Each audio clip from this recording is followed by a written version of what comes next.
One thing Franny knew, angels did not exist in real life. But there they were, floating all around her. Some leaned close, almost touching Franny's nose. Others waved at her from an impossible distance, whizzing about a cathedral ceiling. Their long white robes rustled. Their tiaras sparkled. They hummed and smiled and moved their lips without saying anything. Or sometimes they murmured words Franny didn't understand, such as pace and philia. Then one day, woof! One of the angels barked, sounding remarkably like Franny's dog Alf. And Franny awoke from her feverish dreams. She'd only imagined Alf. Pets weren't allowed to visit patients at Children's Hospital. And that's where Franny was, wearing a plastic wristband with Franny Katzenback printed on it. She'd imagined those angels too, who were actually nurses in white uniforms and peaked caps. Franny's parents had also been angels in the dreams. They'd stood in the doorway of her hospital room, wearing white masks and worried looks. They couldn't come near her bed because Franny was infectious. She had polio, everyone told her. Franny already knew about polio because of her wide and fast reading habits, wider and faster than those of most 10-year-olds. She knew that polio was short for poliomyelitis. She knew that even though polio sounded jolly, like roly-poly, it wasn't.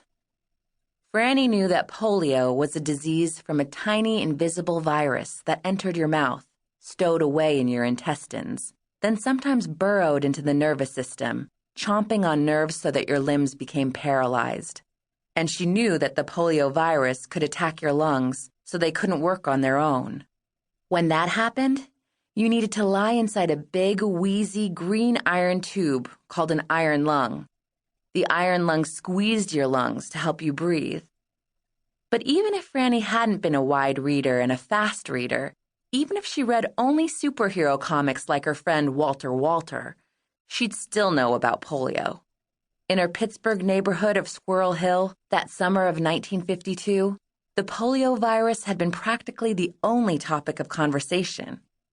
Polio spread faster during the hot summers. That's what their neighbor, Professor Dr. Gutman, had told her parents. He was a university professor, as well as a researcher, with a long string of letters after his name on the business card he gave Franny's parents. He worked in a lab with the famous polio researcher, Dr. Jonas Salk.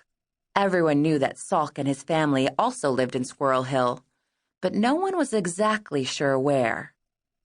With all that wonderful brain power in her neighborhood, Franny had felt safe, as if superheroes were ready to protect her from terrible things.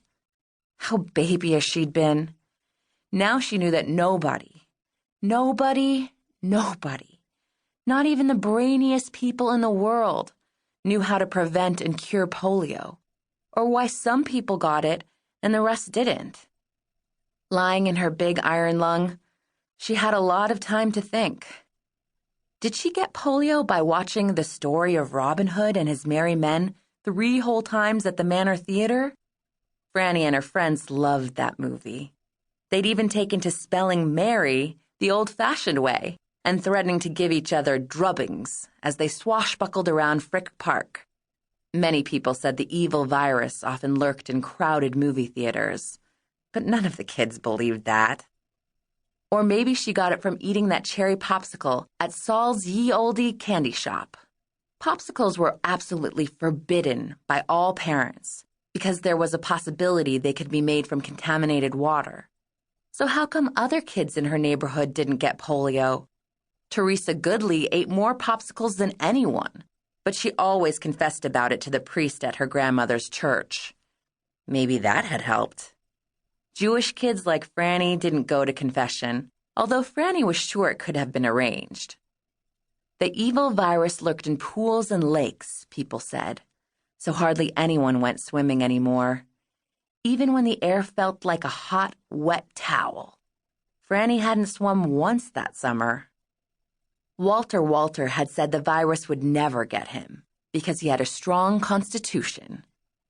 Of course, when your parents give you a first name the same as your last name, and everyone calls you Walter Walter because it's funny, and you feel you have no choice but to go along with the joke, well, that makes you as tough as a tiger, as tough as nails, as tough as raw meat. Double-dose courage and pizzazz. That's what Walter Walter liked to tell everyone. So how come her own constitution was so weak?